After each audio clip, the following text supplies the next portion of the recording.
بنو عباس کی۔ مصر ایک چھوٹی سی ترکوں کی سلطنت، تو اللہ تعالیٰ پھر مرکزیت کے لیے ایک نظام چلائے۔ دو لشکر آپس میں لڑ رہے ہیں ایک میدان میں، ایک جنگلی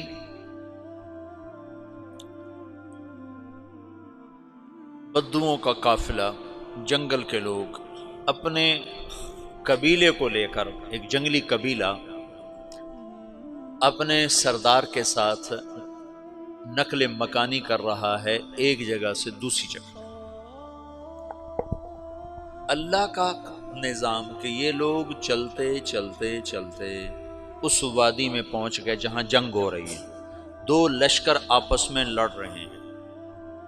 جب یہ وہاں پہنچتے ہیں تو ایک لشکر کے قدم اکھڑ رہے ہیں اور دوسرا غالب آ رہا ہے۔ ان کو نہیں پتا شکست کھانے والے کون ہیں اور فتح پانے والے کون ہیں، ان کو نہیں پتا۔ اس جنگلی قبیلے کے سردار کا نام بھی تغرل ہے، تغرل۔ تو یہ سردار کہتا ہے جو شکست کھا رہے ہیں ان کی مدد کرو، کچھ پتہ نہیں کون ہے، کہتا جو شکست کھا رہے ہیں ان کی مدد کرو۔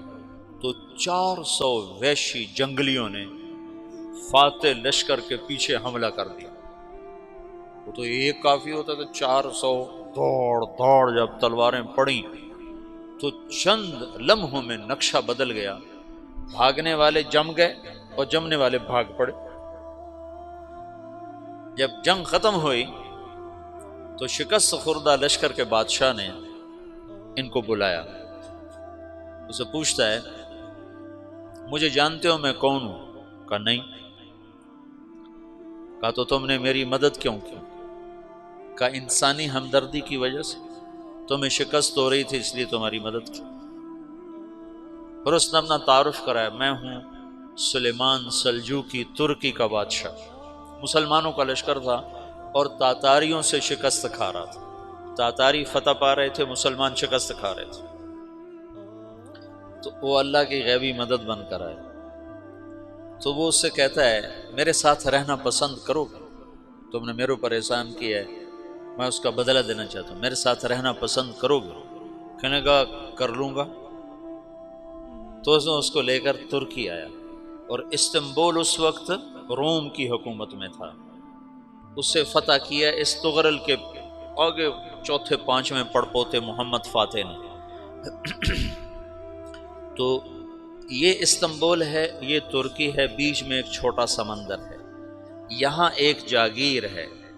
تو سلطان سلیمان کہتا ہے یہ جاگیر تجھے وقف ہے، ادھر سے رومی مجھے تنگ کرتے ہیں حملے کر کر کے، تو میرا دفاع کرتے رہنا، یہ جاگیر تیری۔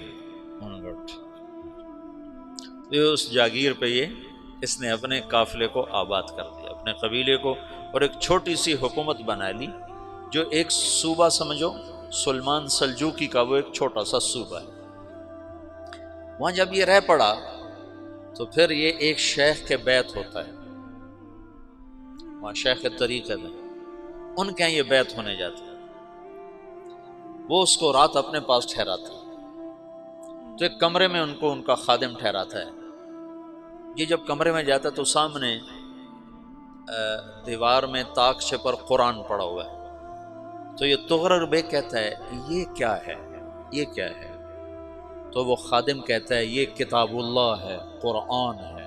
اچھا، وہ اس کو وہاں چھوڑ کے باہر چلا جاتا ہے۔ وہ دیہاتی آدمی، جنگل کا رہنے والا، پہلی دفعہ زندگی میں قرآن دیکھا، وہ کہتا ہے یہ قرآن ہے، اللہ کی کتاب ہے، میں اللہ کی کتاب کے سامنے سو جاؤں، کتنی بے ادبی ہے۔ تو اس نے ایسے قرآن اٹھایا اور سر پہ رکھ لیا اور کھڑا ہو گیا، ساری رات قرآن سر پہ رکھ کے کھڑا رہا۔ رات کے پچھلے پہر اس کو خواب آیا،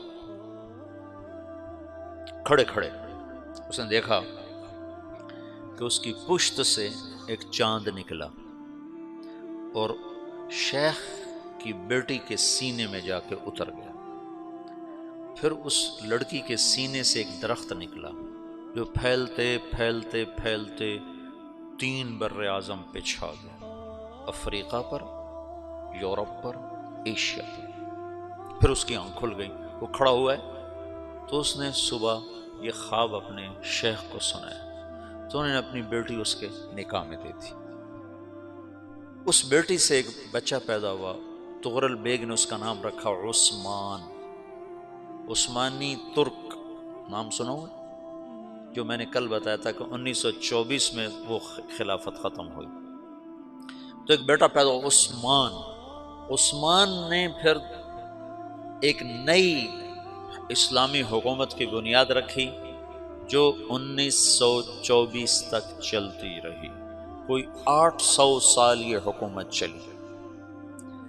تو حکومت کا شیرازہ بکھرا لیکن پھر جڑ جاتا تھا، پر وہ قرن اول والا جوڑ کبھی نہ پیدا ہوا، ٹکڑے بن گئے۔ ان ٹکڑوں میں اللہ لوگ پیدا کرتا رہا جو دعوت دیتے رہے، دعوت زندہ رہی۔ جو تربیت کا نظام تصوف کے ساتھ تھا اب وہ تبلیغ کے ساتھ ہے۔